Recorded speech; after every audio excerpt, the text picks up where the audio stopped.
Snow fell like torn lace over the quiet streets of Pine Hollow, drifting through the golden lamplight outside the cafe where Clara Hayes sat alone. Her reflection wavered in the frosted window, soft cheeks touched by the candle's glow, curls pinned neatly, a cranberry-red dress that hugged her in all the places she'd spent years trying to hide. She'd spent an hour choosing that dress, convincing herself it was festive, that maybe tonight she'd be seen for who she was, not what she looked like. Around her, the cafe hummed with the hush of Christmas Eve, the scrape of mugs, the faint tune of a piano, the warm scent of cinnamon and coffee twining like comfort she couldn't quite touch. Across the table, her blind date checked his watch again. Jeremy, his name was, her co-worker's cousin, tall, sharply dressed, smelling faintly of expensive cologne and impatience. He hadn't looked her in the eyes once since arriving. His phone buzzed twice, each time he smiled but not at her. He'd said hello, asked where she worked, nodded without listening, and spent the next half hour glancing toward the door as though salvation might walk through it. Clara tried to fill the silence with light talk, the way the snow made everything look gentler, how the cafe's Christmas tree tilted slightly but seemed perfect for it, but her words floated and fell like flakes melting before they landed. He muttered something about not expecting someone so cozy, then coughed, pretending to joke. Her smile stayed still, trained, a lifetime's armor against tiny cruelties. When he excused himself, "I'll just get some air," she knew he wasn't coming back. She sat for several minutes anyway, listening to the candle flicker, feeling the warmth it offered no one. The waiter passed by with a polite, pitying nod. She returned it with grace. She'd learned long ago that dignity was quieter than tears. Outside, the world was silver and white. Wind caught at her scarf as she stepped into the street, the laughter from inside muffled by snow. Her boots made soft indentations in the powder, temporary proof she had existed in that place. She walked slowly, past shop windows glowing with garlands and sugar cookies, each reflection showing someone she didn't quite recognize, too kind, too round, too hopeful. The cold kissed her cheeks until they stung. The night smelled of pine and chimney smoke. From somewhere down the block, children's voices sang carols, their laughter rising like a dare against loneliness. Clara stopped at the corner beneath a flickering street lamp, adjusting her gloves. That's when she realized she'd dropped one. She turned, scanning the snow-dusted sidewalk, but it had vanished into white. A sigh left her lips, a small cloud against the air. Even her gloves, it seemed, were tired of being in pairs. She crossed toward the bus stop, the bench dusted with snow, the street empty except for the echo of a bell from the church nearby. She sat, smoothing her dress beneath her coat, her pulse still tight with the shame of being left behind. It wasn't just tonight, it was every quiet dinner where chairs stayed empty, every mirror she'd learned to avoid. Her heart thudded like something too big for her chest, heavy with years of trying to be less. A car passed slowly, its headlights washing her in brief light. For a second she looked beautiful, the kind of beautiful that pain carves when it refuses to fade. Then the car was gone and she was alone again in the soft dark. "Miss," a small voice piped, bright and uncertain. "You dropped your mitten." Clara turned. A little girl stood a few feet away, wrapped in a wool coat and a knitted red hat that nearly swallowed her head. Her mittened hand stretched out, holding Clara's missing glove like a found treasure. Snowflakes clung to her lashes, glittering like secrets. "Oh," Clara said softly, kneeling to the child's height. "Thank you, sweetheart." The girl smiled shyly. "You shouldn't lose things on Christmas Eve. My daddy says tonight's for keeping." Clara's throat tightened. "Your daddy sounds very wise." "He's waiting," the girl said, pointing toward the corner cafe. Through the window, a man stood talking to the waiter, his posture calm, his coat dusted with snow. He looked toward them just then, and their eyes met through the flurries, steady gray eyes, tired but kind. He gave a small wave before returning to his conversation. Clara rose, tucking the mitten into her pocket. "You should get back to him. It's cold." "I'm Lily," the girl announced as if that explained everything. "Merry Christmas, Mississippi." "Merry Christmas, Lily." The child ran back toward the cafe, boots crunching softly. Clara watched her go, the red hat a bright thread moving through the white. Something fragile shifted inside her, the ache easing if only by a breath. She pulled her coat tighter and began walking toward the bus station. The storm had picked up, snow whispering across the roofs, curling through the alleyways like slow smoke. Her bus was late. She didn't mind. The quiet suited her, the hush that comes after disappointment, when the world itself seems to pause in sympathy. Streetlights blurred through the falling snow, gold halos against the gray. She thought of her small apartment waiting with its single poinsettia and the faint smell of vanilla candles she'd lit before leaving, pretending someone would notice. She imagined waking tomorrow to no sound but the radiator sighing. Still she would bake. She always did. Cinnamon rolls for neighbors who barely remembered her name, cookies she gave to children in the building. Kindness was her stubborn rebellion against being forgotten. The bus's headlights finally broke the dark, two orbs cutting through the curtain of snow. Clara stood, brushing the flakes from her coat. As she climbed aboard, she glanced back once more toward the cafe. Through the steamed window she saw the man, the one Lily had pointed to, now seated near the counter, his daughter on his lap, laughing as he wiped chocolate from her nose. For reasons she couldn't name, that small scene settled deep in her chest. She sat near the window as the bus pulled away, watching until the cafe disappeared behind the snow. At home, she hung her coat by the door, the mitten slipping from her pocket. It landed near the radiator, one side damp, curling slightly from the heat. She picked it up, placed it on the sill to dry. The room smelled faintly of baked sugar and pine from the small tree she'd bought 2 days ago. Its lights blinked unevenly, one bulb flickering like the candle that had burned beside her at the cafe. She moved through the quiet, removing her earrings, unpinning her hair. In the mirror, she saw the red dress again, creased now but still holding its color bravely against the dim apartment light. She smiled faintly at her reflection, the kind of smile meant only to survive the night. When she turned off the lamp, the glow from the window painted her face in silver and gold. Snowflakes drifted against the glass, melting like slow tears. She whispered good night to no one. Outside, wind swept the street clean, but under the lamppost where Lily had stood, something small remained, a matching mitten half buried in white, waiting for morning to find it. Inside, Clara lay awake, the faintest warmth stirring beneath her ribs. Not hope exactly, but its quieter cousin. The world outside her window shone with a new softness, and for the first time that night, she didn't feel like vanishing. Far away, the church bells began to ring midnight. The sound rolled through the snow like a promise, low and steady. Clara turned toward the window, eyes half closed as if listening. Somewhere in that hush between chimes, a child's voice seemed to echo back, bright and sure, "Tonight's for keeping." She reached for the mitten on the sill, holding it to her chest. The snow kept falling, endless and forgiving, covering what was lost, and gently marking the beginning of something not yet named. Morning crept over Pine Hollow in pale ribbons of light, the kind that turned the world soft and uncertain. Snow still lay thick across the roofs, frosting the windows of the small town like sugared glass. Clara Hayes woke to the muted hum of wind pressing against her panes, the faint whistle of the kettle she'd left half full last night. Her apartment smelled of cinnamon and quiet resolve. She'd baked through the hours after midnight, as she always did when her thoughts were louder than sleep. Cooling on the counter were 3 dozen ginger cookies, meant for no one in particular. She moved carefully through the stillness, robe tied loose, hair gathered at the nape of her neck. Her mitten rested on the windowsill, dry now, faintly curled from the radiator's heat. She touched it absently. It felt like a small secret, something found, something returned. For reasons she didn't try to name, she tucked it into her coat pocket when she left for her morning walk. The storm had eased but left its signature, snow piled in graceful drifts, cars buried like sleeping animals. The air was clean and crisp, each breath bright in her chest. Downtown, church bells tolled the hour, deep and deliberate. The streets were nearly empty, save for a few early risers scraping ice from windshields and a postman balancing letters like folded hopes in his arms. Clara walked past them with a nod, boots sinking softly into the whitened path. At the corner, the church doors were open.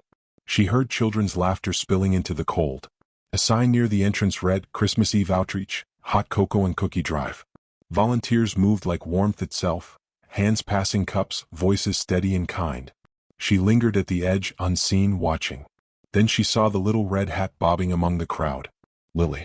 The child was stacking cups on a table, humming off-key. Her cheeks glowed pink, her coat slightly too big. Near her, the same man from the cafe, the one with the calm eyes, was arranging boxes of donated clothes. His scarf hung loose around his neck, his sleeves rolled to the elbows, revealing forearms dusted with flour or sugar. He was speaking to an elderly woman who laughed easily at something he said. Before Clara could step back, Lily turned and spotted her. "Miss Mitten," she shouted, waving with both hands. Several heads turned. Clara flushed and offered a small wave in return. "Come in, you'll freeze out there." Lily's father called, his voice low but carrying. It wasn't command, only invitation. Clara hesitated, then stepped through the doorway. The church air was warmer, scented with cocoa and pine. Candles flickered along the windowsills, gold light dancing across the pews. Someone played carols softly on an old piano, each note tender and unhurried. Ethan Cole extended a hand. "I'm glad you found your glove," he said, smiling faintly. Lily worried it might have blown away forever. "I'm not very good at keeping pairs," Clara said, her voice lighter than she felt. He looked at her then, not quickly, not assessing, but with an ease that made her forget to brace herself. "Well, you kept this one. That counts for something." She laughed quietly. "You volunteer here?" "Every year. Keeps Christmas honest," he said, passing a cup of cocoa toward her. "I'm Ethan." Clara. The first sip was heaven, sweet, hot, steadying. Around them, children tugged at aprons, people packed boxes, laughter echoed off the high ceilings. It was a space built of kindness, patched together by simple work. Ethan's movements were deliberate, every gesture patient. When Lily tugged his sleeve, asking if she could share her candy cane with the lady from last night, he nodded. The girl broke it cleanly in half and handed one piece to Clara. "Daddy says cocoa tastes better when you share it," she said. Clara smiled, something melting in her chest. "Your daddy is right again." Ethan glanced up from the table, his expression amused but gentle. "She likes to quote me when it makes her sound wise." "I only say the true things," Lily replied, chin lifted. The room erupted in soft laughter. For a while they worked side by side, stacking cookies, filling gift bags, sweeping snow dragged in from boots. Clara moved with quiet rhythm, her hands sure from years of baking. The other volunteers noticed how she arranged things neatly, how she wrapped cookies with small bows. Compliments came easily. "These look beautiful, Clara, you have a knack for it." Each one landed like a tiny warmth against the cold armor she'd worn for years. Ethan watched without intrusion, but she caught his eyes now and then. There was no pity there, only recognition, the kind of seeing that made her shoulders ease. As noon light slanted through stained glass, coloring the floor in red and blue, the rush slowed. Volunteers gathered near the kitchen door, sipping cocoa. Clara sat at the end of a bench, hands wrapped around her mug. Lily climbed up beside her. "You make cookies better than the store," Lily declared. "You should come tomorrow and help us decorate ours. Daddy burns half of them." Ethan, gathering coats near the rack, looked over. "She's not wrong." "I'm sure they're fine," Clara said softly. "They're black on the bottom," Lily insisted, eyes wide with sincerity. Ethan chuckled. "That's accurate." He met Clara's gaze. "We're doing a little dinner tomorrow. Nothing fancy, just pancakes, cocoa, too much sugar. You'd be welcome if you're free." Clara hesitated, the words striking a chord between yearning and fear. She'd learned that invitations often turned awkward once people saw the whole of her, once kindness became politeness. Still, she wanted to believe this was different. "I wouldn't want to intrude," she said, voice careful. "It's Christmas," he replied simply. "No one intrudes on Christmas." The sound of that sentence lingered, low and sincere. But still, she smiled instead of answering.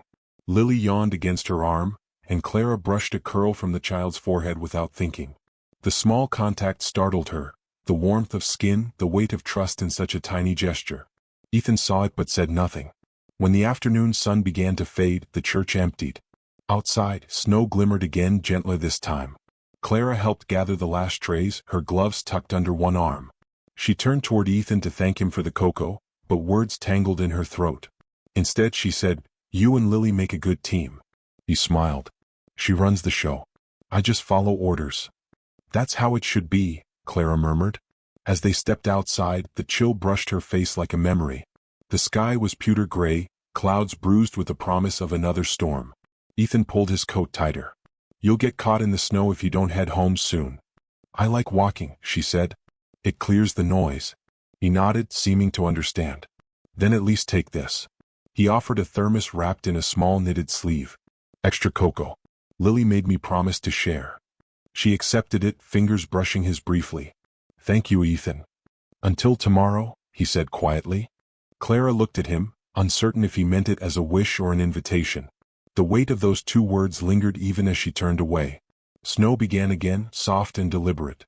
Each flake seemed to hum with possibility. She walked the length of Main Street, past the cafe where the candle had burned last night, now empty except for stacked chairs. In its window, the reflection of her red dress from the night before glimmered faintly in memory. She adjusted the thermos in her hands, its warmth pressing through the cold. By the time she reached her apartment, dusk had fallen. She placed the thermos on her windowsill beside the single mitten. The two looked like companions, waiting. She watched the streetlights bloom one by one below, the snow turning to a quiet blur. Somewhere out there, a man and his little girl were probably laughing over burnt cookies. Her apartment felt less empty tonight, filled with echoes that weren't hers alone. She sat by the window, holding the mitten between her palms, the warmth from the thermos rising in soft curls. She thought of Ethan's steady tone, Lily's laughter, the way the church light had looked when she walked inside, a place that felt like forgiveness. Outside, the storm gathered again, gentle but certain. In the distance, she could see the steeple light glowing against the dark, a small beacon through the falling snow. She whispered, "Tomorrow," as if the word itself might keep her company. The clock struck 6, each chime soft and measured. She lifted the thermos, took one last sip, and closed her eyes. Somewhere beyond the hush of the snow, faint music drifted through the air, a child's voice singing off-key, familiar, near.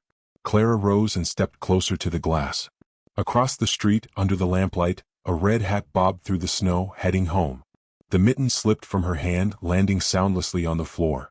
She didn't pick it up. Not yet. Morning unfolded beneath a sky the color of pearl, the kind of light that made even sorrow look gentle. Snow still clung to rooftops and fences, but the storm had softened overnight, leaving the world wrapped in hush. Clara Hayes woke early, her body remembering the promise she hadn't quite made. The thermos from yesterday sat empty beside the mitten on her windowsill, both faintly glinting in the dawn. She touched them with the reverence one gives to small living things, then dressed quietly in her wool skirt and shawl. Outside, the air carried the sharp scent of pine and something else, anticipation, delicate and impossible to explain. At the church, laughter met her before she crossed the steps. Children's voices rose like bells as they decorated cookies for the Christmas charity drive. Inside, the warmth was immediate, candles glowing, the smell of sugar and cinnamon thick in the air. Ethan was there, sleeves rolled again, hair slightly damp from snow. He looked up when she entered, and for a moment, both paused as though the world had forgotten to keep turning. "You came," he said, voice low but colored with relief.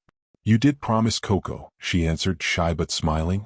Lily appeared from behind a table, apron smudged with icing, cheeks pink. "Miss Clara, we saved you a spot." She grabbed Clara's hand and led her to a long wooden table dusted with flour and joy. The sight filled Clara's chest with something tender. Children leaning close, their hands sticky with frosting, their laughter like sunlight breaking through gray. Ethan poured cocoa into mismatched cups, the steam curling between them. "You bake often?"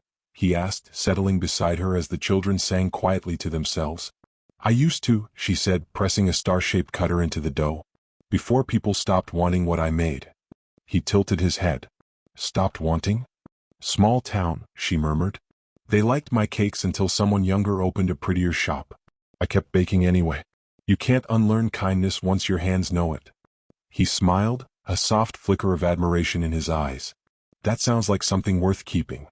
Lily piped icing onto a gingerbread heart, humming. "Daddy keeps everything," she said proudly. "He even keeps burnt cookies." Clara laughed, but there was a catch in her throat. "That's a rare skill." "Maybe it's practice," Ethan said. "When you lose enough, you learn to hold tighter to what's left." The air between them changed, quiet, slower. His gaze wasn't heavy, but it lingered just long enough to be felt. Clara glanced down at her hands, noticing how hers trembled faintly as she traced sugar along a cookie's edge.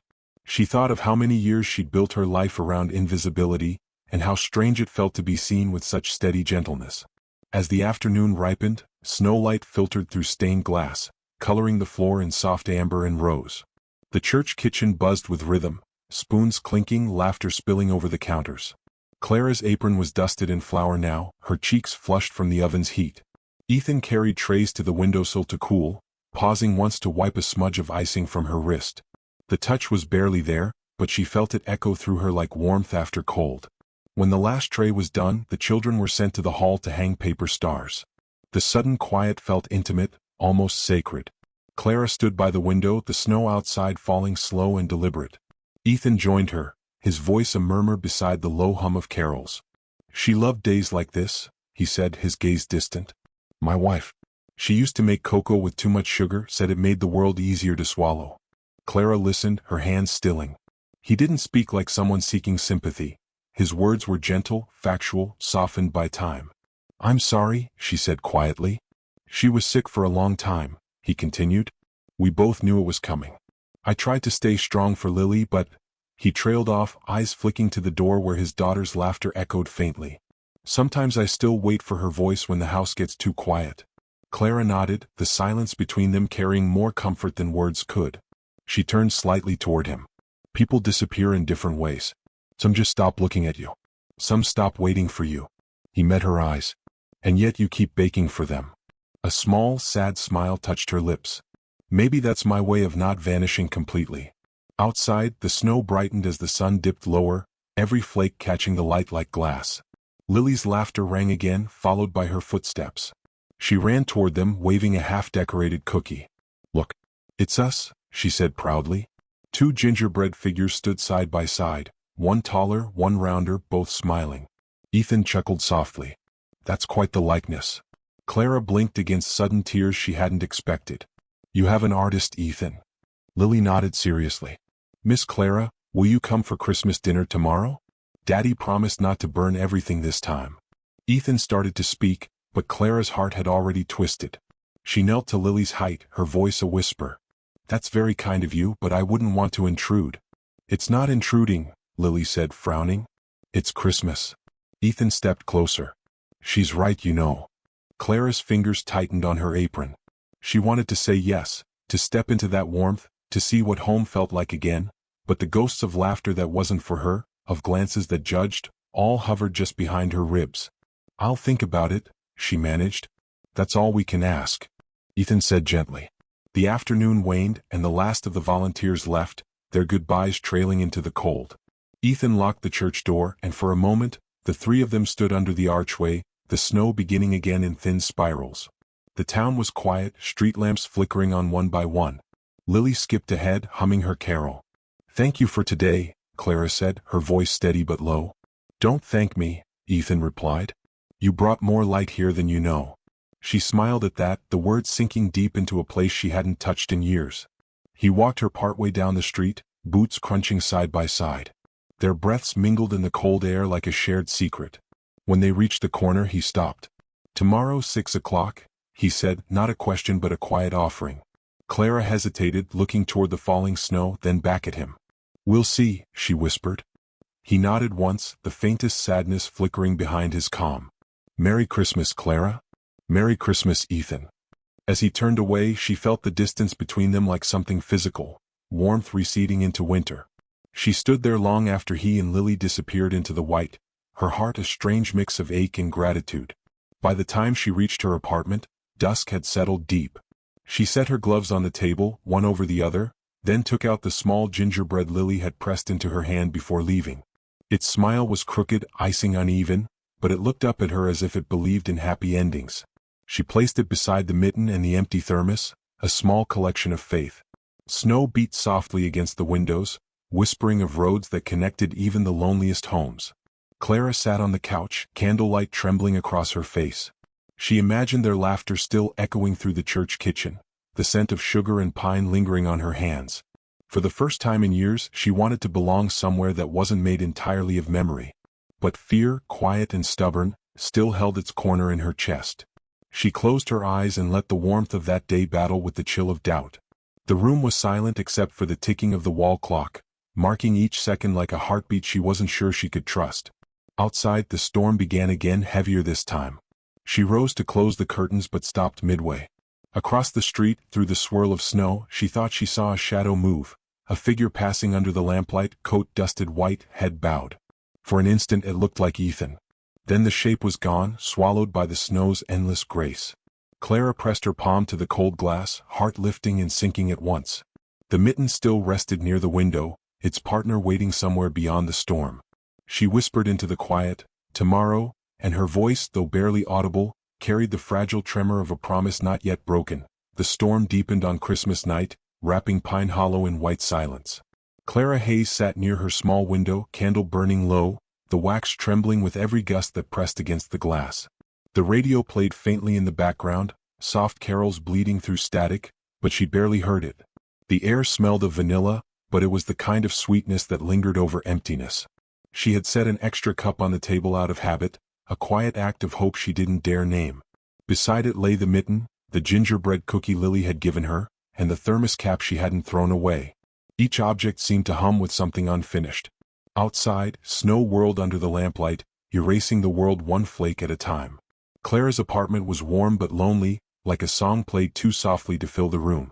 She thought of Ethan and Lily, of the laughter that must be echoing through their kitchen right now, of pancakes burning, of cocoa spilling, of small chaos wrapped in love. She told herself she'd made the right choice staying here. Better to be alone by decision than pitted by invitation. Yet every time the wind shifted, she thought she heard a child's voice, Lily's voice, rising through the storm like a call. The knock came just as the candle guttered. A soft, uncertain sound, almost swallowed by the wind. Clara froze. Another knock followed, firmer this time. Her heart stumbled into her throat. She crossed the floor, her bare feet silent on the wood. When she opened the door, snow swirled in, catching on her hair like glitter. Ethan stood there, coat soaked, scarf askew, face pink from the cold. Beside him, bundled in layers, was Lily, eyes bright, cheeks flushed, mitten dangling from one hand. The lamplight behind them made the snow glow like falling stars. "Clara," Ethan said, breath visible in the air between them. "You weren't supposed to spend Christmas alone." She blinked, unable to speak. Lily held up the mitten. "You forgot this," she said simply. Clara looked at the child's small hand, at the familiar fabric dusted with frost, then back at Ethan. "I couldn't intrude," she managed. "It's not intrusion," Ethan said, voice steady despite the cold. "It's dinner. Or at least what's left of it. Lily burned the first batch of pancakes. I ruined the second." Lily giggled, the sound a spark against the night. "We need you to fix the next one," she said. Something in Clara broke then, not painfully but like thawing ice surrendering to warmth. She stepped aside without a word. The two entered, shaking snow from their coats. The scent of pine and cocoa filled the small space, weaving their worlds together. Ethan's eyes moved across her apartment. Modest, tidy, lit by the single candle and the glow of the tree in the corner. "It's beautiful here," he said quietly. "It's small," she murmured. "It's peaceful," he corrected. Lily ran to the window, pressing her mittened hand against the cold glass. "It's snowing magic," she said. Clara smiled faintly. "Yes, it is." Ethan turned to her, his expression soft but certain. "We didn't plan this well. No turkey, no feast. Just pancakes and good company. But I figured, that's what Christmas really is. Someone to share the warmth with." She looked at him, truly looked, and saw not a man offering charity but a man offering place. A space to exist, to belong. "You walked here in the storm?" "I didn't want the morning to come without trying," he said. Her throat tightened. "You shouldn't have." "I know," he said, smiling faintly. "But I wanted to." Lily tugged at her sleeve. "Come home with us, Miss Clara. Daddy says pancakes taste better when you laugh." The words landed like a promise, small but enormous in their truth. Clara reached out, brushing a strand of hair from Lily's forehead. "All right," she whispered.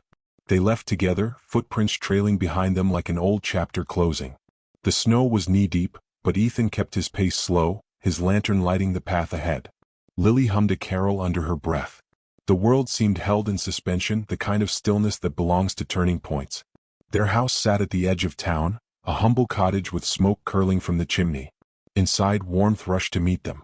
The scent of maple and wood filled the air. A crooked star sat atop a small tree, glowing unevenly. On the table, a plate of slightly burnt pancakes waited beside 3 mugs of cocoa. "It's not much," Ethan said as he helped her with her coat. "It's everything," she replied. Lily climbed onto a chair, patting the seat beside her. "Sit here." Clara obeyed, laughter bubbling unbidden as Ethan poured syrup over the stack. The first bite was imperfect, too sweet, too soft, but the laughter that followed was pure. For the first time in years, she wasn't performing gratitude. She was living it. Ethan watched her across the table, his eyes quiet but full. "You look different tonight," he said. "Different how?" "Like someone who finally stopped standing outside the window." She looked down, smiling through the blur in her vision. "Maybe I was just waiting for someone to open the door." The clock struck midnight then, slow and resonant. Lily clapped her hands, shouting, "Merry Christmas," before leaning against Clara's arm, drowsy and content. Clara brushed a hand through the child's hair, marveling at how natural it felt, how easily affection found its place. Ethan watched the scene with a tenderness that needed no words. Later, when Lily fell asleep on the couch, he and Clara stood by the window. The snow had calmed, falling now in lazy spirals. The mitten hung on the chair near the fire, steaming faintly as it dried. Ethan spoke softly. "When I lost my wife, I thought love only happened once. I thought what came after was just endurance. But then Lily laughed at you in the cafe window last night. And you smiled back like the world hadn't forgotten how." Clara turned toward him, the flicker of the fire dancing across her face. "You make it sound simple." "It's not," he said. "But it's real." For a long moment, silence filled the room, comfortable, unhurried. Then Clara reached for the mitten, holding it up beside its twin that hung from the mantel. "They finally found their pair," she said softly. Ethan's voice was barely above a whisper. "Seems right." The fire crackled, shadows swaying gently across the walls. Clara felt the pulse of belonging move through her, quiet but sure. Every ache, every lonely night, every rejection, each had led here to this warm room, to the sound of Lily's breathing, to a peace she hadn't thought she deserved. Outside, dawn began to edge the horizon, faint silver pushing against the dark. Clara exhaled, long and trembling, and set the mittens together on the mantel. The camera of memory might have lingered there, the firelight on fabric, the snow fading to light beyond the window. Ethan looked at her, eyes soft but certain. "Stay for breakfast?" She smiled. "You'll only burn it." "Then you'll have to teach me," he said. The laughter that followed was low and steady, blending with the sound of the wind easing beyond the walls. When morning finally came, the first rays of gold spilled through the curtains, catching on 3 cups waiting on the table. The air held the promise of pancakes and new beginnings. Clara sat quietly beside the window, Lily asleep on her lap, Ethan pouring fresh cocoa. For the first time, the world outside no longer felt like something she had to survive. It felt like home.